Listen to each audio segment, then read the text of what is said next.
ಕರ್ತನಲ್ಲಿ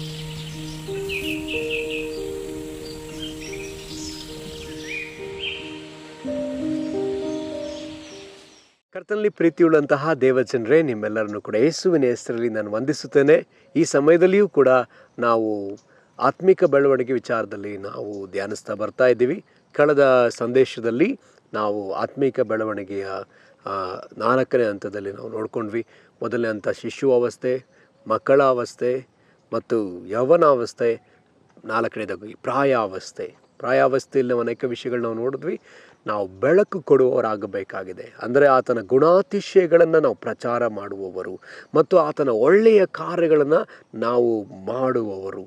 ನಾವು ಈ ಲೋಕದಲ್ಲಿ ಪ್ರಭಾವ ಬೀರುವ 7 ಬೆಟ್ಟಗಳ ಮೇಲೆ, ಅಂದರೆ 7 ಗುಡ್ಡಗಳ ಮೇಲೆ ಮತ್ತು 7 ಸ್ತಂಭಗಳ ಮೇಲೆ ಬೆಳಕನ್ನು ಕೊಟ್ಟು ಪ್ರಕಾಶಿಸುವವರಾಗಿರಬೇಕನ್ನುವಂಥದ್ದನ್ನ ಕಳೆದಂತಹ ಒಂದು ಸಂದೇಶದಲ್ಲಿ ನಾವು ನೋಡಿದ್ದೇವೆ. ಈಗ ನಾವು 5ನೆಯ ಅವಸ್ಥೆಯನ್ನು ನಾವು ನೋಡ್ತಾ ಇದ್ದೇವೆ. 5ನೆಯ ಅವಸ್ಥೆ ಅಂದರೆ 5ನೇ ದಿನವನ್ನು ನಾವು ನೋಡಿಕೊಳ್ಳೋಣ. 5ನೇ ದಿನದಲ್ಲಿ ಕರ್ತನು ಸೃಷ್ಟಿ ಮಾಡಿದ ವಿಷಯಗಳನ್ನ ನಾವು ನೋಡಿ ಅದನ್ನು ನಾವು ಮುಂದುವರೆದು ನಾವು ಧ್ಯಾನಿಸೋಣ.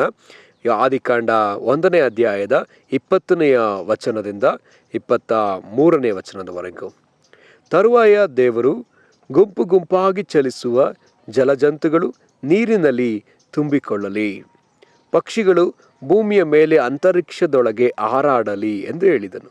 ಹೀಗೆ ದೇವರು ಮಹಾ ಜಲಚರಗಳನ್ನು, ನೀರಿನಲ್ಲಿ ತುಂಬಿರುವ ಸಕಲ ವಿಧವಾದ ಜೀವಿಗಳನ್ನು, ರೆಕ್ಕೆಗಳುಳ್ಳ ಸಕಲ ವಿಧವಾದ ಪಕ್ಷಿಗಳನ್ನು ಅವುಗಳ ಜಾತಿಗನುಸಾರವಾಗಿ ಉಂಟು ಮಾಡಿದನು. ಆತನು ಅದನ್ನು ಒಳ್ಳೆಯದೆಂದು ನೋಡಿದನು. ಇದಲ್ಲದೆ ದೇವರು ಅವುಗಳಿಗೆ, ನೀವು ಅಭಿವೃದ್ಧಿಯಾಗಿ ಹೆಚ್ಚಿರಿ, ಜಲಚರಗಳು ಸಮುದ್ರದ ನೀರಿನಲ್ಲಿ ತುಂಬಿಕೊಳ್ಳಲಿ, ಪಕ್ಷಿಗಳು ಭೂಮಿಯ ಮೇಲೆ ಹೆಚ್ಚಲಿ ಎಂದು ಹೇಳಿ ಆಶೀರ್ವದಿಸಿದನು. ಹೀಗೆ ಸಾಯಂಕಾಲವೂ ಪ್ರಾತಃ ಕಾಲವೂ ಆಗಿ 5ನೆಯ ದಿನವಾಯಿತು. ಸರಿ ಪ್ರಿಯರೇ, ಈಗ ನಾವು ನೋಡುವಂಥ ಒಂದು ವಿಷಯ, 5ನೇ ದಿನದಲ್ಲಿ ಕರ್ತನು ಅನೇಕ ಸಂಗತಿಗಳನ್ನು ಆತನು ಸೃಷ್ಟಿ ಮಾಡ್ತಿರೋದನ್ನ ನಾವು ನೋಡ್ತಾ ಇದ್ವಿ. ಇಂಗ್ಲೀಷಲ್ಲಿ ತುಂಬ ಚೆನ್ನಾಗಿದೆ, ನಾನು ಇಂಗ್ಲೀಷಲ್ಲಿ ನಿಮ್ಗೆ ಓದಲಿಕ್ಕೆ ಇಷ್ಟಪಡ್ತೇನೆ. And God said, let the water teems with living, moving creatures, and let birds fly above the earth in the open expanse of heaven. And God created great sea monsters and every living, moving creature according to its kind, with which the water teemed, and every winged bird according to its kind. And God saw that it was good.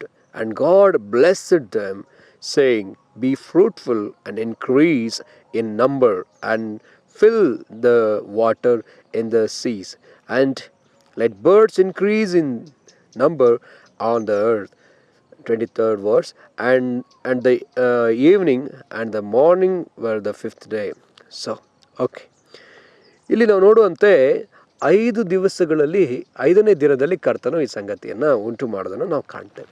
ಈ ಹಂತಕ್ಕೆ ನಾನು ಕೊಡುವಂಥ ಒಂದು ಹೆಸರು, ದೇವರು ನನಗೆ ಕೊಟ್ಟಂತಹ ಒಂದು ಗ್ರಹಿಕೆ, ಅಂಡರ್ಸ್ಟ್ಯಾಂಡಿಂಗ್ ಏನಂತ ಹೇಳಿದ್ರೆ, ಈ 5ನೇ ದಿನಕ್ಕೆ ಫಾದರ್ಹುಡ್, ತಂದೆಯ ಅವಸ್ಥೆ. ಇದನ್ನು ನಾನಿಲ್ಲಿ ಇದರ ಕುರಿತಾಗಿ ಹೇಳೋಕ್ಕಾಗಿ ನಾನು ಇಷ್ಟಪಡ್ತೇನೆ. ಇಲ್ಲಿ ನಾವು ನೋಡುವಾಗ ದೇವರು ಜಲಜಂತುಗಳನ್ನ, ಪಕ್ಷಿಗಳನ್ನು ಉಂಟು ಮಾಡ್ತಾ ಇದ್ದಾರೆ. ಅದರ ಜಾತಿಗನುಸಾರವಾಗಿ ಪಕ್ಷಿಗಳನ್ನ ಉಂಟು ಮಾಡ್ತಾ ಇದ್ದಾರೆ, ಜಲಜಂತುಗಳನ್ನ ನೀರಲ್ಲಿ ತುಂಬಿಕೊಳ್ಳಿ ಅಂತ ಹೇಳ್ತಿದ್ದಾರೆ. ಅದೇ ಥರ ಕೆಲವು ಸಂಗತಿಗಳನ್ನ ಇದು ಅಭಿವೃದ್ಧಿ ಪಡಲಿ, ಹೆಚ್ಚಾಗಲಿ ಅಂತೇಳಿ ಹೇಳ್ತಿದ್ದಾರೆ. 3 ವಿಚಾರಗಳಲ್ಲಿ ನಾವು ನೋಡ್ಬೋದು. ಒಂದು ಜೀವಿಸುವ, 2ನೇದಾಗಿ ಅರಿಯುವ, 3ನೇದಾಗಿ ಆರುವ. 3 ರೀತಿಯಾದ ಜಂತುಗಳಿದ್ದಾವೆ ಇಲ್ಲಿ. ಇಂಗ್ಲೀಷಲ್ಲಿ ತುಂಬ ಚೆನ್ನಾಗಿದೆ, living, moving, flying. Living, so ಭೂಮಿ ಮೇಲೆ ಅಲ್ಲೇ ಇರುವಂತಹ ಕೆಲವು ಪಕ್ಷಿಗಳಿದ್ದಾವೆ. ಭೂಮಿಯ ಕೆಳಗಡೆ ಜೀವನ ಮಾಡುವ ಕೆಲವು ಪಕ್ಷಿಗಳಿದ್ದಾವೆ. ಇನ್ನು ಕೆಲವು ಪಕ್ಷಿಗಳು ಭೂಮಿಯ ಮೇಲೆ ಹಾರಾಡುವ ಪಕ್ಷಿಗಳು ಕೆಲವಿದ್ದಾವೆ. ಅದೇ ಥರ ಇನ್ನೂ ಕೆಲವು ಸಂಗತಿಗಳು ಮೀನನ್ನು ಇಲ್ಲಿ ನಾವು ನೋಡ್ತೀವಿ. ಮೀನು ಸಮುದ್ರದ ಒಳಗಡೆ ಹರಿಯುವಂಥದ್ದಾಗಿದೆ. ಸೊ ಈ 3 ಸಂಗತಿಗಳನ್ನ ಇಟ್ಟು ಕರ್ತನು ನನಗೆ ಕೆಲವು ಸಂಗತಿಗಳನ್ನ ಹೇಳಿಕೊಟ್ರು. ಈ 3 ಸಂಗತಿಗಳು ಕೂಡ ಏನಾಗಬೇಕಂತೆ, ಇದನ್ನು 3 ಇಟ್ಟಿದ್ದಾರೆ. ಏನಂತೆ, ಒಂದು living, moving and flying. So ನಾವು ಕರ್ತನಿಗಾಗಿ ಜೀವಿಸುವವರು ಮಾತ್ರ ಅಲ್ಲ, ನಾವು ಚಲಿಸುವವರು ಮಾತ್ರವಲ್ಲ, ನಾವು ಆರುವವರು. 3 ರೀತಿಯಾದಂತಹ ಅನುಭವಗಳಿದೆ, 3 ರೀತಿಯಾದಂತಹ ಬೆಳವಣಿಗೆಗಳಿದೆ.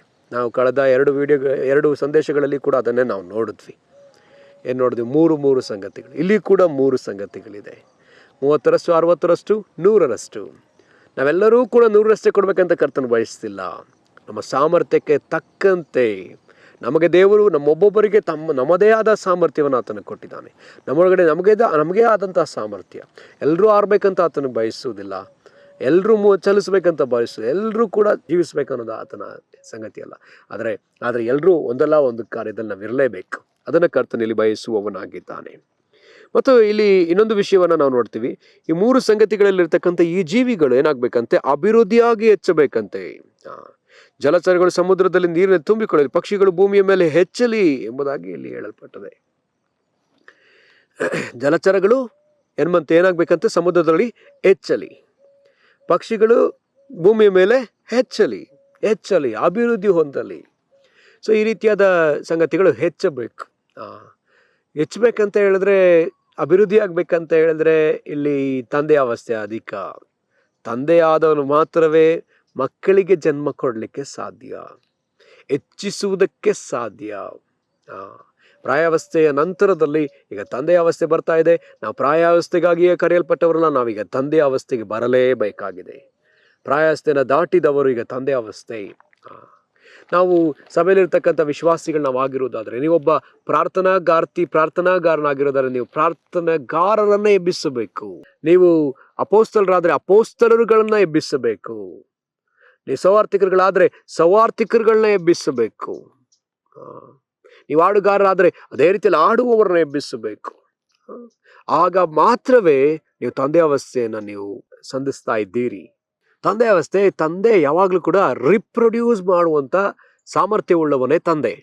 ಹಾಗಿದ್ರೆ ಪ್ರತಿ ವಿಶ್ವಾಸಿಯು ಪ್ರೊಡಕ್ಟಿವ್ ಆಗಿರ್ಬೇಕಂತೇಳಿ ಕರ್ತನು ಬಯಸ್ತಾನೆ. ಇಲ್ಲಿ ಪ್ರತಿ ಪಕ್ಷಿಯೂ ಕೂಡ ಪ್ರೊಡ್ಯೂಸ್ ಮಾಡಬೇಕು, ತನ್ನದೇ ಆದ ತನ್ನದೇ ಆದ ಜಾತಿಯನ್ನು ಅದು ಹುಟ್ಟಿಸಬೇಕು, ಅದನ್ನು ಹೆಚ್ಚಿಸಬೇಕು, ಅದು ಅಭಿವೃದ್ಧಿ ಆಗಬೇಕು, ಅದು ಹೆಚ್ಚಬೇಕು. ಇದು ಕರ್ತನ ಆಸೆ. ಭೂಮಿಯಲ್ಲೆಲ್ಲ ತುಂಬಿಕೊಳ್ಳಬೇಕು, ಆ ಸಮುದ್ರದೊಳಗಡೆ ಎಲ್ಲ ತುಂಬಿಕೊಳ್ಳಬೇಕು. ಸಮುದ್ರದಲ್ಲಿರ್ತಕ್ಕಂಥ ಮೀನುಗಳನ್ನ ನಾವು ನೋಡುವಾಗ, ಮೀನುಗಳ ವಿಷಯದಲ್ಲಿ ಅನೇಕ ಮೀನುಗಳಿದೆ. ಬೆಸ್ತರು ಪ್ರತಿ ದಿವಸ ಅವರು ಹೋಗಿ ಮೀನು ಬೇಟೆಗಾಗಿ ಹೋಗ್ತಾರೆ, ಮೀನಿಗೆ ಬಲೆ ಹಾಕ್ತಾರೆ, ಸಾವಿರಾರು ಮೀನುಗಳನ್ನ ಹಿಡಿತಲೇ ಇದ್ದಾರೆ, ಫಿಶಿಂಗ್ ಮಾಡ್ತಾನೆ ಇದ್ದಾರೆ. ಯಾವತ್ತೂ ಕೂಡ ಮೀನು ಖಾಲಿ ಆಯಿತು ಅಂತ ಬಂದಿದ್ದಿಲ್ವೇ ಇಲ್ಲ. ಸಮುದ್ರದಲ್ಲಿ ಮೀನು ಖಾಲಿ ಆಗಲೇ ಇಲ್ಲ, ಅದು ದಿನೇ ಹೆಚ್ಚುತ್ತಲೇ ಇದೆ. ಪಕ್ಷಿಗಳು ಕೂಡ ಅಷ್ಟೇ, ಭೂಮಿ ಮೇಲಿರ್ತಕ್ಕಂಥ ಪಕ್ಷಿಗಳು ಕಡಿಮೆ ಆಗಲೇ ಇಲ್ಲ. ಅನೇಕರು ಬೇಟೆ ಆಡಿ ಕೊಂದ್ರು, ಅನೇಕರು ಬೇರೆ ಬೇರೆ ರೀತಿಯಲ್ಲಿ ಕೊಂದ್ರು, ಆದರೂ ಕೂಡ ಪಕ್ಷಿ ಕಡಿಮೆ ಆಗಲೇ ಇಲ್ವಲ್ಲ. ಸುಮಾರು ಪಕ್ಷಿಗಳಲ್ಲಷ್ಟೇ 20,000 ಜಾತಿ ಪಕ್ಷಿಗಳವೆ. 20,000 kinds, 20,000 ಜಾತಿಯ ಪಕ್ಷಿಗಳಿರೋದನ್ನು ನಾವು ಕಾಣ್ತೇವೆ. ಅದರಲ್ಲಿ ಕೆಲವು ಪಕ್ಷಿಗಳಿದೆ. ಅದರಲ್ಲಿ ಒಂದು ಪಕ್ಷಿ ಯಾವ್ದಂತ ಹೇಳಿದ್ರೆ ಆಸ್ಟ್ರಿಚ್. ನಮಗೆಲ್ಲ ಗೊತ್ತಿರ್ತಕ್ಕಂಥ ಒಂದು ಪಕ್ಷಿ ಆಸ್ಟ್ರಿಚ್. ಅದು ಒಂದು ಸೀಸನ್ಗೆ ಆಲ್ಮೋಸ್ಟ್ 50 ಮೊಟ್ಟೆಗಳನ್ನ ಇಡುತ್ತೆ. ಒಂದು ಸೀಸನ್ಗೆ 50 ಮೊಟ್ಟೆಗಳನ್ನ ಇಟ್ಟು 50 ಮರಿಗಳನ್ನ ಮಾಡ್ತದೆ. ಹಾಗೆ ಸಮುದ್ರದಲ್ಲಿರ್ತಕ್ಕಂಥ ಒಂದು ಮೀನಿದೆ, ಆ ಮೀನ ಹೆಸರು ಲೊಟ್ಟ ಮೋಲ ಎಂಬುದಾಗಿ ಅದರ ಹೆಸರು. ಸುಮಾರು ಅದು 5,000 ಪೌಂಡ್ ತೂಕವುಳ್ಳದ್ದು. ಅದು ಒಂದು ಸೀಸನ್ಗೆ ಅದು ಬಂದು ಆಲ್ಮೋಸ್ಟ್ 30 ಕೋಟಿ ಮೊಟ್ಟೆಗಳನ್ನ ಅದು ಇಡುತ್ತೆ. 300 ಮಿಲಿಯನ್ ಅಂದರೆ ಆಲ್ಮೋಸ್ಟ್ 30 ಕೋಟಿ ಮೊಟ್ಟೆಗಳನ್ನ ಇಡ್ತದೆ. 30 ಕೋಟಿನ ಅಥವಾ 3 ಕೋಟಿನ 300 ಮಿಲಿಯನ್ 300 ಮಿಲಿಯನ್ ಎಗ್ಸ್ನ ಅದು ಒಂದು ಸೀಸನ್ಗೆ ಇಡುತ್ತೆ. ಯೋಚನೆ ಮಾಡ್ರಿ, ದೇವರು ಈ ರೀತಿಯಲ್ಲಿ ಆ ಮೀನಿನ ಮೂಲಕವಾಗಿ ಇವತ್ತು ನಮಗೆ ಬೋಧನೆ ಮಾಡ್ತೇವೆ. ಅದರಂತೆ ನಾವು ಹೆಚ್ಚಬೇಕೆಂದು ಬಯಸುವ ಕರ್ತನು. ನಾವು ಹೆಚ್ಚಬೇಕಾಗಿದೆ, ನಮ್ಮ ಸಂತತಿ ಹೆಚ್ಚಬೇಕಾಗಿದೆ, ದೇವ ಜನರಾಗಿರುವ ನಾವು ಹೆಚ್ಚಬೇಕಾಗಿದೆ, ಹರಡಿಕೊಳ್ಳಬೇಕಾಗಿದೆ, ತುಂಬಿಕೊಳ್ಳಬೇಕಾಗಿದೆ. ಅದು ಕರ್ತನಿಗೆ ಅವಶ್ಯಕತೆ ಅದೇ ಪ್ರಿಯರೇ. ಆತನಿಗೆ ಮಕ್ಕಳ ಅವಶ್ಯಕವಾಗಿದ್ದಾರೆ. ಅದಕ್ಕಾಗಿ ಆತನು ಹೆಚ್ಚಿಕೊಳ್ಳಲಿ ಎಂಬುದಾಗಿ ಹೇಳ್ತಿದ್ದಾರೆ. ತನ್ನದೇ ಆದ ಜನ ಬೇಕು, ತನ್ನದೇ ಆದ ರೀತಿಯಾದ ಜನಗಳು ಬೇಕು, ತನಗೆ ವಿಧೇಯರಾಗುವ ಜನಗಳು ಬೇಕಲ್ಲ, ಹೆಚ್ಚಬೇಕಲ್ಲ. ಸೊ ಹಾಗಿದ್ರೆ ಈಗ ಹೆಚ್ಚಿಸುವ ಸಾಮರ್ಥ್ಯ ಇರುವುದು ತಂದೆಗಳಿಗೆ ಮಾತ್ರ, ತಾಯಿಗಳಿಗೆ ಮಾತ್ರ. ನೀನು ತಂದೆಯ ಅವಸ್ಥೆ ತಾಯಿ ಅವಸ್ಥೆಗೆ ಬರದ ಹೊರತು ಹೆಚ್ಚಿಸಲಿಕ್ಕೆ ಸಾಧ್ಯ ಇಲ್ಲವೇ ಇಲ್ಲ ಪ್ರಿಯರೇ. ಇಲ್ಲಿ ನಡೆಯುವ, ಚಲಿಸುವ, ಆರುವ 3 ವಿಧಗಳನ್ನ ನಾವು ನೋಡಿದ್ವಿ. ಈಗ ಹೆಚ್ಚಬೇಕು ಅನ್ನೋದು ನಾವು ನೋಡಿದ್ದೇವೆ. ಈಗ ನಡೆಯುವ ಮೂವ್ ಆಗುವಂಥ ವಿಚಾರಗಳನ್ನ ನಾವು ನೋಡ್ತಾ ಇದ್ದೇವೆ. ಅದ್ರ ಬಗ್ಗೆ ಸ್ವಲ್ಪ ನಾವು ಧ್ಯಾನ ಮಾಡೋಣ. Living, moving, flying. ಲಿವಿಂಗ್, ಜೀವಿಸುವಂಥದ್ದು. ಈಗ ಭೂಮಿ ಮೇಲೆ ಕೆಲವು ಪಕ್ಷಿಗಳು ಜೀವಿಸ್ತದೆ, ಕೆಲವು ಪಕ್ಷಿಗಳಿದ್ದಾವೆ ಭೂಮಿಯಲ್ಲಿ. ಇಲ್ಲಿ ನಾವು ನೋಡಿದ ಪ್ರಕಾರವಾಗಿ ಅವು ಭೂಮಿ ಮೇಲೇನೆ ಚಲಿಸ್ತದೆ. ತುಂಬ ಎತ್ತರವಾಗಿ ಹಾರಕ್ಕಾಗಲ್ಲ, ತುಂಬ ಎತ್ತರ ಪ್ರಯಾಣ ಕೂಡ ಮಾಡೋಕ್ಕಾಗಲ್ಲ, ಅಕ್ಕಪಕ್ಕದಲ್ಲೇ ಇರ್ತದೆ. ತುಂಬ ಮ್ಯಾಕ್ಸಿಮಮ್ ಅಂತ ಹೇಳಿದ್ರೆ ಅದು ಒಂದು 1 ಕಿಲೋಮೀಟರ್ ಅಷ್ಟು ಅಥವಾ 2 ಕಿಲೋಮೀಟರ್ ಅಷ್ಟು ಅದು ಪ್ರಯಾಣ ಮಾಡ್ಬೋದು. ಮ್ಯಾಕ್ಸಿಮಮ್ ಅಂದರೆ 10 ಕಿಲೋಮೀಟರ್ ಪ್ರಯಾಣ ಮಾಡಿದ್ರು ಮಾಡಬಹುದು ಅಂತ ಕೆಲವು ಪಕ್ಷಿಗಳು ಕೂಡ ಇದ್ದಾವೆ. ಅದೇ ರೀತಿಯಲ್ಲಿ ಕೆಲವು ಪಕ್ಷಿಗಳಿದ್ದಾವೆ, ಅದು ಎಲ್ಲಿವರೆಗೂ ಹೋಗುತ್ತೆ ಅಂತ ಹೇಳಿದ್ರೆ ಆಲ್ಮೋಸ್ಟ್ ಎಷ್ಟೋ 1000 ಕಿಲೋಮೀಟರ್ವರೆಗೂ ಪ್ರಯಾಣ ಮಾಡಿ ಬರುವಂಥದ್ದಿದೆ. ನಾವು ಕರ್ನಾಟಕದಲ್ಲಿ ಕೆಲವು ಪಕ್ಷಿಧಾಮಗಳನ್ನ ನಾವು ನೋಡ್ತೀವಿ. ಅದರಲ್ಲಿ ಒಂದು ಪಕ್ಷಿಧಾಮ ರಂಗನತಿಟ್ಟು. ಆ ಪಕ್ಷಿ ಅಲ್ಲಿಗೆ ಕೆಲವು ಪಕ್ಷಿಗಳು ಎಲ್ಲೆಲ್ಲಿಂದ ಬರುತ್ತೆ ಅಂತ ಹೇಳಿದ್ರೆ ಅಮೆರಿಕಾದಿಂದ ಬರುತ್ತೆ, ಆಫ್ರಿಕಾದಿಂದ ಬರುತ್ತೆ, ನೈಜೀರಿಯಾದಿಂದ ಬರುತ್ತೆ. ಪಕ್ಷಿಗಳು ಅನೇಕ ಭಾಗಗಳಿಂದ ಬರುತ್ತೆ. ಎಷ್ಟೆಷ್ಟೋ ದೂರ ಪ್ರಯಾಣ ಮಾಡಿ ಆ ಪಕ್ಷಿಗಳು ಅಲ್ಲಿಗೆ ಬರೋದನ್ನು ನಾವು ಕಾಣ್ತೇವೆ. ಹಾಗಿದ್ರೆ ಈ ಪಕ್ಷಿಗಳು ದೇಶದಿಂದ ದೇಶಕ್ಕೆ ಹೋಗುವಂಥ ಪಕ್ಷಿಗಳು. ಕೆಲವು ಪಕ್ಷಿಗಳು ಇಲ್ಲಿ ಸ್ವಲ್ಪ ದೂರಕ್ಕೆ ಮೂವ್ ಆಗುವಂಥದ್ದು. ಕೆಲವು ಭೂಮಿಯಲ್ಲಿ ಸ್ವಲ್ಪ ದೂರ ಪ್ರಯಾಣ ಮಾಡ್ತವೆ. ಇನ್ನು ಕೆಲವು ಅಲ್ಲಿಂದ ಅಲ್ಲಿಗೆ ಚಲಿಸುತ್ತೆ, ರಾಜ್ಯದಿಂದ ರಾಜ್ಯಕ್ಕೆ ಹೋಗುವಂಥ ಸಂಗತಿಗಳಿದ್ದಾವೆ. ಆದ್ರೆ ಇನ್ನೂ ಕೆಲವು ಪ್ರಾಣಿಗಳಿದ್ದಾವೆ ಅಥವಾ ಜಂತುಗಳಿದ್ದಾವೆ, ಅದು ಬಂದು ಹೇಗೆ ಅಂತ ಹೇಳಿದ್ರೆ ಆರುವಂಥದ್ದು. ಮತ್ತೊಂದ್ಸರಿ ನಾನು ನಿಮ್ಗೆ ಹೇಳ್ತೀನಿ, ಲಿವಿಂಗ್, ಮೂವಿಂಗ್, ಫ್ಲೈಯಿಂಗ್. ಸೊ ನಾವೆಲ್ಲರೂ ಫ್ಲೈ ಮಾಡ್ಬೇಕಂತ ಹೇಳಿ ಕರ್ತನ ಬಯಸುವುದಿಲ್ಲ.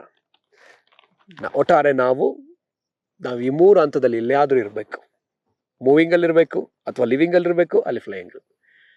ಜೀವಿಸುವ ಮತ್ತು ಚಲಿಸುವ ಮತ್ತು ಆರು. ಇದನ್ನ ನಾವು ನಮ್ಮ ಆತ್ಮಿಕ ಜೀವಿತಕ್ಕೆ ಹೋಲಿಕೆ ಮಾಡಿಕೊಳ್ಳೋದಾದ್ರೆ, ಕ್ರಿಸ್ತನಿಗಾಗಿ ನಾವು 1 ಗ್ರಾಮ ಅಥವಾ ಒಂದು 5-6 ಗ್ರಾಮಗಳಿಗೆ ಹೋಗಿ ನಾವು ಸುವಾರ್ತೆ ಹೇಳುವಂಥದ್ದು, ಅಥವಾ ಇನ್ನೂ ಸುಲಭವಾಗಿ ಹೇಳ್ಬೇಕಂದ್ರೆ 1-to-1 ಗಾಸ್ಪಲ್ ಹೇಳುವಂಥದ್ದಾದ್ರೆ, ನಾನು ಮತ್ತೊಬ್ಬ ವ್ಯಕ್ತಿಗೆ ನಾನು ಸುವಾರ್ತೆ ಹೇಳಿದ್ರೆ ನಾನೀಗ ಏನಾಗ್ತಾ ಇದ್ದೀನಿ, ಚಲಿಸ್ತಾ ಇದ್ದೀನಿ, ಜೀವಿಸ್ತಾ ಇದ್ದೀನಿ. ಕ್ರಿಸ್ತನಿಗಾಗಿ ಏನೋ ಒಂದು ಜೀವಿತವನ್ನು ಜೀವಿಸ್ತಾ ಇದ್ದೀನಿ. But just living. It's A normal life. ಇದೊಂದು ನಾರ್ಮಲ್ ಲೈಫ್, ಜೀವಿಸುವಂಥದ್ದು. ಒಬ್ಬರಿಗೆ ಹೋಗಿ ಸುವಾರ್ತೆ ಹೇಳಿದೆ.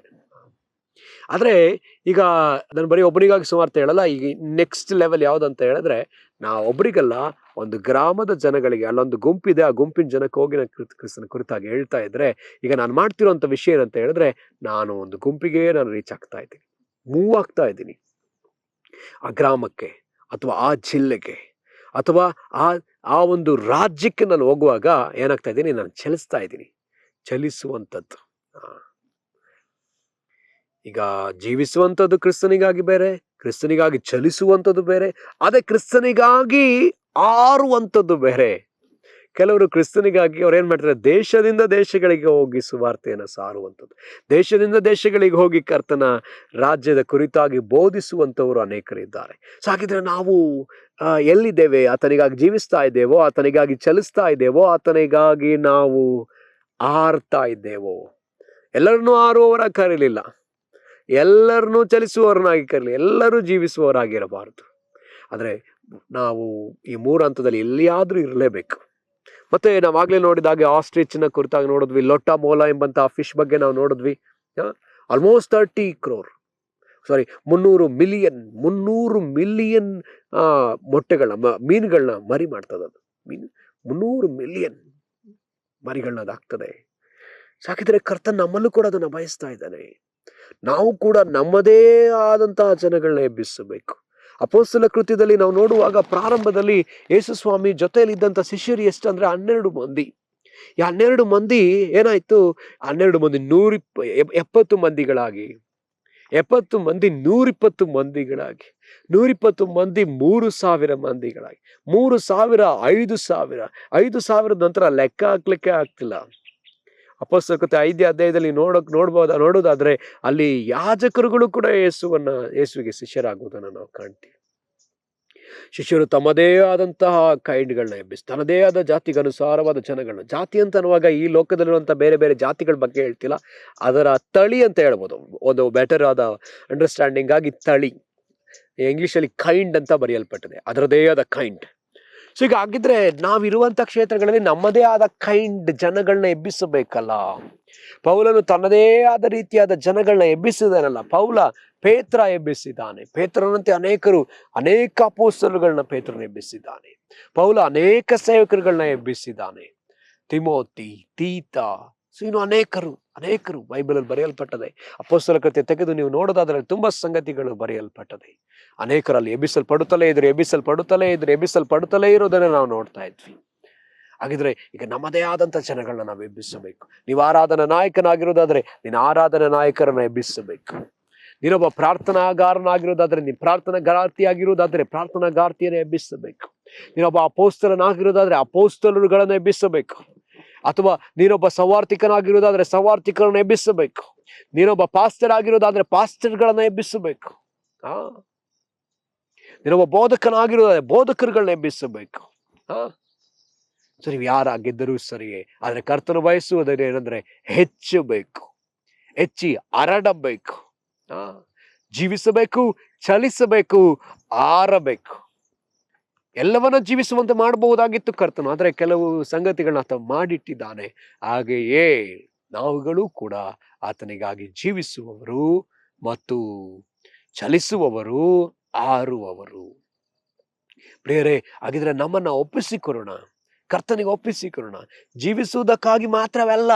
ಇವತ್ತು ಅನೇಕರು ಚರ್ಚ್ ಒಳಗಡೆ ನಾವು ಕೂತಿದ್ದೇವೆ, ಕರ್ತನಿಗಾಗಿ ಜೀವಿಸ್ತಾ ಇದ್ದೇವೆ. ಯಾರಿಗೋ ಕೆಲವರಿಗೆ ಸ್ವಾರ್ಥ ಹೇಳ್ತೇವೆ, ಒಬ್ಬರಿಗೋ ಇಬ್ಬರಿಗೋ ಸ್ವಾರ್ಥ ಹೇಳಿದ್ದೇವೆ. ಇಷ್ಟು ವರ್ಷಗಳಲ್ಲಿ 20 ವರ್ಷ ನಾವು ಚರ್ಚ್ನಲ್ಲಿ ಇದ್ವಲ್ಲ, ಎಷ್ಟು ಆತ್ಮಗಳಿಗಾಗಿ ನಾವು ಸುವಾರ್ತೆ ಹೇಳಿದ್ದೇವೆ. ನಮ್ಮದೇ ಆದಂತಹ ಜನಗಳಿಗೆ ಎಷ್ಟು ಜನಗಳಿಗೆ ನಾವು ಸುವಾರ್ತೆ ಹೇಳಿದ್ದೇವೆ. ಸೊ ಹಾಗಿದ್ರೆ ನಾವು ಸ್ವಾರ್ಥನ ಹೇಳಬೇಕಲ್ಲ ಪ್ರಿಯರೇ. ನಾವು ಕರ್ತನಿಗಾಗಿ ಬಲವಾಗಿ ಚಲಿಸಬೇಕಲ್ಲ ಪ್ರಿಯರೇ. ಆತನಿಗಾಗಿ ಜೀವಿಸಬೇಕಲ್ಲ. ಬರೀ ಆತನಿಗಾಗಿ ಜೀವಿಸುವವರಾಗಿ ಮಾತ್ರವೇ ಇದ್ದು ನಾವು ನಮ್ಮನ್ನು ಮೋಸಪಡಿಸಿಕೊಳ್ಬಾರ್ದು. ನಮ್ಮನ್ನ ದೇವರು ಚಲಿಸುವುದಕ್ಕಾಗಿ ಕರೆದಿದ್ರೆ, ಅಥವಾ ದೇವರು ನಮ್ಮನ್ನ ಆರುವುದಕ್ಕಾಗಿ ಕರೆದಿದ್ರೆ, ನಾವು ಬರೀ ಜೀವಿಸುವವರಾಗೇ ಇದ್ದು ನಮ್ಮ ಸಮಯನ ವ್ಯರ್ಥ ಮಾಡಿಬಿಡೋದು ಬೇಡ. ಕರ್ತನಿಗಾಗಿ ಜೀವಿಸ್ತಾ ಇದ್ದೆ. ಏನ್ ಮಾಡ್ತಾ ಇದ್ದೀವಿ ಬ್ರದರ್? ನಾನು ಚರ್ಚಲ್ಲಿ ಒಬ್ಬ ವಿಶ್ವಾಸಿಯಾಗಿದ್ದೇನೆ, ಪ್ರತಿ ಭಾನುವಾರ ನಾನು ಚರ್ಚ್ಗೆ ಅಟೆಂಡ್ ಆಗ್ತೇನೆ, ಮಿಸ್ ಮಾಡದೆ 20 ವರ್ಷದಿಂದ ಅಟೆಂಡ್ ಮಾಡ್ತಿದ್ದೇನೆ. ಏನು ಪ್ರಯೋಜನ? ಯಾಕೆ ಚರ್ಚಿಗೆ ಬರ್ತೇವೆ? ಒಬ್ಬ ವ್ಯಕ್ತಿಗೆ ಯಾರಾದ್ರೂ ಒಬ್ಬ ಹುಡುಗನಿಗೆ ಏನು ಓದ್ತಿದ್ಯಪ್ಪ? ನಾನು 10th ಸ್ಟ್ಯಾಂಡರ್ಡ್ ಓದ್ತಾ ಇದ್ದೀನಿ. ಇನ್ನೊಂದು 2-3 ವರ್ಷ ಆದ್ಮೇಲೆ ಕೇಳುವಾಗ ಏನು ಓದ್ತಾ ಇದೀಯ? PU ಇವಾಗ ಮುಗಿಸ್ದೆ. ಇನ್ನೊಂದು 2-3 ಇಯರ್ಸ್ ಆದ್ಮೇಲೆ ಏನು ಓದ್ತಿದ್ಯಪ್ಪ? ನಾನು ಡಿಗ್ರಿ ಕಂಪ್ಲೀಟ್ ಮಾಡಿದೆ, ಓದ್ತಾ ಇದ್ದೀನಿ. ಇನ್ನೊಂದು 3-4 ಇಯರ್ಸ್ ಆದ್ಮೇಲೆ ಮತ್ತೆ ಕೇಳುವಾಗ ನಾನು ಓದ್ತಾ ಇದ್ದೀನಿ. ಏನು ಓದ್ತಾ ಇದೆಯಾ? PhD ಓದ್ತಾ ಇದ್ದೀನಿ ಇವಾಗ. ಇನ್ನೊಂದು 2-3 ವರ್ಷ ಆದ್ಮೇಲೆ ಮತ್ತೆ ಕೇಳುವಾಗ ಏನ್ ಮಾಡ್ತಿದ್ಯಪ್ಪ? ಓದ್ತಾ ಇದ್ದೀನಿ ಸರ್. ಇನ್ನೂ 2 ಇಯರ್ಸ್ ಆದ್ಮೇಲೆ ಮತ್ತೆ ಕೇಳುವಾಗ ಓದ್ತಾ ಇದ್ದೀನಿ ಸರ್. ಓದ್ತಾನೆ ಇರೋದಕ್ಕಾಗಿ ನಾವು ಜೀವಿಸ್ತಾ ಇದ್ದೀವಿ. ಓದ್ತಾ ಇದ್ದೀನಿ ನಾನು ಓದ್ತಾ ಇದ್ದೀನಿ. ಸ್ಟಡಿಂಗ್ ಆಗಿನೇ ಬರೀ ಸ್ಟಡಿ ಮಾಡ್ತಾನೆ ಇದ್ರೆ ಏನಕ್ಕಾಗಿ ಸ್ಟಡಿ ಮಾಡ್ಬೇಕು? ಯಾರಾದ್ರೂ ಓದ್ತಾ ಇದಾರೆ ಅಂತಂದ್ರೆ ರೀಸನ್ ಏನಂತ ಹೇಳಿದ್ರೆ, ನಾವು ಓದಿದ ನಂತರ ಒಂದಿನ ಒಂದು ಒಳ್ಳೆ ಕೆಲಸದಲ್ಲಿ ಇರ್ಬೇಕು, ಕೆಲಸ ಮಾಡಿ ದುಡಿಬೇಕು, ಸಂಪಾದಿಸ್ಬೇಕು. ಅದಕ್ಕೆ ತಾನೇ ನಾವು ಓದ್ತೀವಿ. ಒಂದು ಒಳ್ಳೆ ಪೋಸ್ಟಿಂಗ್ ನಲ್ಲಿ ನಾವು ಇರ್ಬೇಕು, ಅದಕ್ಕೆ ತಾನೇ ನಾವು ಓದ್ತೀವಿ. ಕೆಲಸ ಮಾಡ್ಬೇಕು, ರೆವಿನ್ಯೂ ತರಬೇಕು, ರೆವಿನ್ಯೂ ಜನರೇಟ್ ಮಾಡ್ಬೇಕು, ಸಂಪಾದಿಸ್ಬೇಕು. ಅದಕ್ಕಾಗಿ ತಾನೇ ಓದ್ತೇವೆ. ಸುಮ್ಮನೆ ಓದ್ತಾನೇ ಇದ್ರೆ ಅವ್ರನ್ನ ಏನಂತ ಹೇಳ್ತೀರಿ? ಸೊ ಹಾಗಿದ್ರೆ ಈ ದಿವಸ ಆತ್ಮಿಕತೆಯಲ್ಲಿ ಸಭೆಯ ಒಳಗೆ ಅನೇಕರು ಮೌನವಾಗಿ ಕೂತು ಬಿಟ್ಟಿದ್ದೇವೆ. ನಾವು ಕರ್ತನಿಗಾಗಿ ಜೀವಿಸ್ತಿದ್ದೀನಿ ಅಂತ ಹೇಳ್ತಿದ್ದೇವೆ, ಪ್ರಾರ್ಥಿಸ್ತೇವೆ, ಬೈಬಲ್ ಓದ್ತೇವೆ, ಆರಾಧಿಸ್ತೇವೆ, ಎಲ್ಲ ಮಾಡ್ತಿದ್ದೇವೆ. ಆದ್ರೆ ಕರ್ತನಿಗಾಗಿ ಫಲ ಕೊಡ್ತಾ ಇದ್ದೇವೋ? ಫಲ ಕೊಡದ ಮರವನ್ನ ನೋಡಿ ಆತನ ಒಂದು ಮಾತನ್ನ ಹೇಳಿದ್ದಾನೆ, ಇನ್ನೆಂದಿಗೂ ನಿನ್ನಲ್ಲಿ ಫಲ ಕಾಣದಿರಲಿ ಅಂತ ಆತ ಹೇಳಿದ. ಆತ ಯೆರೂಸಲೇಮಿಗೆ ಹೋದಾಗ ಅಂಜೂರದ ಮರವನ್ನ ನೋಡಿ ಅದರಲ್ಲಿ ಫಲವಿದೆಯೋ ಅಂತ ಹೇಳಿ ಹತ್ರ ಹೋಗಿ ನೋಡಿದಾಗ ಒಂದು ಫಲ ಕಾಣದೇ ಇದ್ರಿಂದ ಅದನ್ನ ಆತ ಶಪಿಸಿಬಿಟ್ಟ. ಅದೋ ಫಲಕಾಲ ಅಲ್ಲ, ಅದು ಸೀಸನ್ ಅಲ್ಲ, ಆದ್ರೂ ಆತನು ಅದನ್ನ ಶಪಿಸಿಯೇ ಬಿಟ್ಟ. ಹಾಗಿದ್ರೆ ಪ್ರಿಯರೇ, ನಾವು ಸೀಸನ್ ಆಗಿರ್ಲಿ ಅನ್ಸೀಸನ್ ಆಗಿರ್ಲಿ ಫಲ ಕೊಡ್ಲೇಬೇಕಾಗಿದೆ. ಇದನ್ನೇ ಪೌಲನು ಕೂಡ ಹೇಳುವಂಥದ್ದು, ಅನುಕೂಲತೆಯಲ್ಲಿಯೂ ಅನಾನುಕೂಲತೆಯಲ್ಲೂ ಕರ್ತನಿಗಾಗಿ ನಾವು ಸೇವೆಯನ್ನು ಸಲ್ಲಿಸಬೇಕಾಗಿದೆಯಲ್ಲ. ಸೊ ಹಾಗಿರೋದ್ರಿಂದ ನಮ್ಮನ್ನ ಸಮರ್ಪಣೆ ಮಾಡ್ಕೊಳ್ಬೇಕು. ಆತನಿಗಾಗಿ ಜೀವಿಸುವವರು ಮಾತ್ರ ಅಲ್ಲ, ಆತನಿಗಾಗಿ ನಾವು ಚಲಿಸುವವರು. ಆತನಿಗೆ ಚಲಿಸುವವರು ಮಾತ್ರ ಅಲ್ಲ, ಆತನಿಗಾಗಿ ನಾವು ಆರುವವರು. ಆಗ ಮಾತ್ರವೇ ದೇವರಿಗೆ ನಮ್ಮ ಮೂಲಕ ಒಂದು ಏನಂತ ಹೇಳಿದೆ, ದೇವರಿಗೆ ನಮ್ಮ ಮೂಲಕ ಒಂದು ಮಹಿಮೆ ಹೋಗ್ತದೆ. ಆಗ ದೇವರು ನಮ್ಮಲ್ಲಿ ಮಹಿಮೆ ಒಂದು ಆತನಾಗಿದ್ದಾನೆ.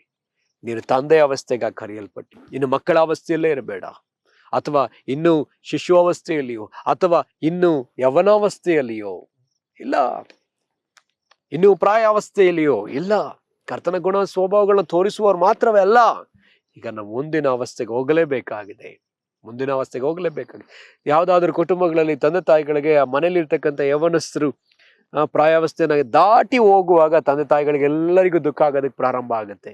ಅಯ್ಯೋ, ನನ್ನ ಮಗಳಿಗೆ ಪ್ರಾಯ ಕಳೆದೋಗ್ತಾ ಇದೆ, ನನ್ನ ಮಗನಿಗೆ ಪ್ರಾಯ ಕಳೆದೋಗ್ತಾ ಇದೆ, ಅವನಿಗೆ ಒಂದು ಒಳ್ಳೆ ಮದುವೆ ಮಾಡ್ಬೇಕು, ಆಕೆಗೆ ಒಂದು ಒಳ್ಳೆ ಮದುವೆ ಮಾಡಬೇಕು, ಅವರ ಹೊಟ್ಟೆಯಲ್ಲಿ ಒಂದು ಒಳ್ಳೆ ಮಕ್ಕಳನ್ನ ನೋಡ್ಬೇಕು ಅನ್ನೋದೇ ತಂದೆ ತಾಯಿಗಳ ಆಸೆ. ಕೆಲವು ತಂದೆ ತಾಯಿಗಳು ಆಳೋದನ್ನ ನಾನು ನೋಡಿದ್ದೀನಿ, ಕೆಲವು ತಂದೆ ತಾಯಿಗಳು ಪ್ರಾರ್ಥಿಸೋದನ್ನ ನಾನು ನೋಡಿದ್ದೀನಿ, ಬಿಕ್ಕಿ ಬಿಕ್ಕಿ ಹತ್ತು ಪ್ರಾರ್ಥಿಸೋದನ್ನ ನೋಡಿದ್ದೀನಿ. ಹಾಗಿದ್ರೆ ಪ್ರಿಯರೇ, ನನ್ನನ್ನು ನಿನ್ನನ್ನು ಉಂಟು ಮಾಡಿದ ತಂದೆಯು ಹಾಗೆಯೇ ನಾನು ಫಲ ಕೊಡಬೇಕೆಂದು, ನಾವೊಬ್ಬೊಬ್ಬರು ಫಲ ಕೊಡಬೇಕೆಂದು ಆತನು ಬಯಸುವವನಾಗಿದ್ದಾನೆ. ಕ್ರಿಸ್ತನು ನಮಗಾಗಿ ತಂದೆಯ ಬಲಪಾರ್ಶ್ವದಲ್ಲಿ ಕೂತು ವಿಜ್ಞಾಪಿಸ್ತಾ ಇದ್ದಾನೆ. ನಾವು ಫಲ ಕೊಡುವವರಾಗಬೇಕೆಂದು, ನಾವು ಅಭಿವೃದ್ಧಿ ಆಗಬೇಕೆಂದು, ನಾವು ತಂದೆಯ ಅವಸ್ಥೆಯನ್ನ ನಾವು ದಾಟಿ ಬರಬೇಕೆಂದು ಆತನು ಬಯಸುವವನಾಗಿದ್ದಾನೆ. ಅದಕ್ಕಾಗಿ ನಮ್ಮನ್ನು ಒಪ್ಪಿಸಿಕೊಳ್ಳೋಣ, ಅದಕ್ಕಾಗಿ ನಮ್ಮ ಜೀವಿತವನ್ನು ನಾವು ಸಮರ್ಪಣೆ ಮಾಡಿಕೊಳ್ಳೋಣ. ಹೌದು, ಎಲ್ಲರೂ ಆ ರೀತಿಯಲ್ಲಿ ಕರೆಯಲ್ಪಡ್ತಿದ್ರು, ಆದ್ರೆ ನಾವು ಎಲ್ಲಿದ್ದೇವೋ ಅಂತ ಕೈಂಡ್ ನಾವು ಎಬ್ಬಿಸ್ಬೇಕಷ್ಟೇ. ದೇವರು ಅದನ್ನೇ ಕೇಳ್ತಿದ್ದಾರೆ. ನೀನೊಬ್ಬ ಕ್ಯಾಮ್ರಾಮ್ಯಾನ್ ಆಗಿರೋದಾದ್ರೆ ಕ್ಯಾಮ್ರಾಮ್ಯಾನ್ ಎಬ್ಬಿಸ್ಬೇಕು.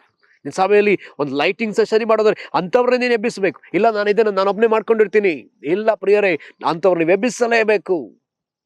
ಮತ್ತೊಬ್ಬ ಕ್ಯಾಮ್ರಾಮ್ಯಾನ್ ಎಬ್ಬಿಸಲೇಬೇಕು. ಮತ್ತೊಬ್ಬ ಮೀಡಿಯಾದಲ್ಲಿ ಟೆಕ್ನಿಷಿಯನ್ ನೀನು ಎಬ್ಬಿಸಲೇಬೇಕು. ನೀನೊಬ್ಬನೇ ಮಾಡೋದಕ್ಕಾಗಿ ಕರೆಯಲ್ಪಟ್ಟವನಲ್ಲ, ಮತ್ತೊಬ್ಬರನ್ನ ಎಬ್ಬಿಸಬೇಕು. Rice more ಎಬ್ಬಿಸಲೇಬೇಕು. ಅದಕ್ಕಾಗಿ ನಾವು ಈ ಸಮಯದಲ್ಲಿ ನಮ್ಮನ್ನು ಒಪ್ಪಿಸಿಕೊಟ್ಟು ನಾವು ಪ್ರಾರ್ಥಿಸೋಣ. ಸಭೆಯಲ್ಲಿರ್ತಕ್ಕಂಥ ಪ್ರತಿಯೊಬ್ಬರು ಈ ರೀತಿಯಲ್ಲಿ ಅವರವ್ರದೇ ಆದಂತಹ ಕೈಂಡನ್ನು, ಅವರವ್ರದೇ ಆದಂಥ ತಳಿಯನ್ನು, ಅವರವರದೇ ಆದ ಕೈಂಡನ್ನು ಎಬ್ಬಿಸ್ತಾ ಇರೋದಾದ್ರೆ ಸುವಾರ್ತೆ ಬಲವಾಗಿ ಸಾರಲ್ಪಡ್ತದೆ. ಈ ಸಮಸ್ಯೆ ಏನಾಗಿದ್ರೆ, ಪಾಸ್ಟರ್ ಮಾತ್ರ ಸುವಾರ್ತೆ ಹೇಳ್ತಾರೆ, ಪಾಸ್ಟರ್ ಮಾತ್ರ ಬೋಧನೆ ಮಾಡ್ತಿರ್ತಾರೆ, ಪಾಸ್ಟ್ರೇ ಆರಾಧನೆ, ಪಾಸ್ಟ್ರೇ ಎಲ್ಲನ್ನ ಮಾಡ್ತಿದ್ದಾರೆ, ಸೇವಕರುಗಳು ಮಾತ್ರ ಅದನ್ನೇ ಅವ್ರು ಮಾಡೋದನ್ನ ಅವರೇ ಮಾಡ್ತಿದ್ದಾರೆ. ಆ ಥರ ಮಾಡ್ತಾ ಇರೋದ್ರಿಂದ ಮತ್ತೊಂದು ಅವ್ರದೇ ಆದ ಜನ ಸಿಗ್ತಿಲ್ಲ, ಅವ್ರದೇ ಆದ ಕೈಂಡ್ ಸಿಗ್ತಿಲ್ಲ. ಅವ್ರು ಎಬ್ಬಿಸಲ್ಪಡಬೇಕು. ನೀನು ಯಾರಾಗಿದ್ಯೋ ಅಂಥವ್ರನ್ನ ಎಬ್ಬಿಸು, ನೀನು ಯಾರಾಗಿದೆಯೋ ಅಂಥವ್ರನ್ನ ಮೇಲೆಬ್ಬಿಸು. ಪೌಲ ತಿಮೋತಿಯನ್ನು ಎಬ್ಬಿಸಿದ್ರಿಂದ ಎಫೆಸ ಸಭೆ ಕಾಣಿಸಲ್ಪಡ್ತು. ಎಫೆಸ ಸಭೆ ಕಾಣಿಸಲ್ಪಟ್ಟಿದ್ರಿಂದ ಇವತ್ತು ಆ ಸಭೆಯಿಂದ ಅನೇಕ ಸಭೆಗಳು ಕಾಣಿಸಲ್ಪಡ್ತು. ಆ ಸಭೆಗಳಿಂದ ಈ ದಿವಸ ನಾವು ಈ ಸಭೆ ಆಗಿದ್ರೆ ಎಬ್ಬಿಸ್ಬೇಕಲ್ಲ. ಎಲ್ಲಿಯೂ ನಿಂತು ಹೋಗ್ಬಾರ್ದು. ಆತನಿಗಾಗಿ ಜೀವಿಸುವುದರಲ್ಲೇ ತೃಪ್ತಿ ಹೊಂದು ಬಿಡಬಾರ್ದು. ನಾವು ಚಲಿಸಬೇಕು, ನಾವು ಆಹಾರಬೇಕು, ನಾವು ಪ್ರಾರ್ಥಿಸೋಣ. ಕರ್ತನೆ, ನಿನಗೆ ಸ್ತೋತ್ರ ಅಪ್ಪ.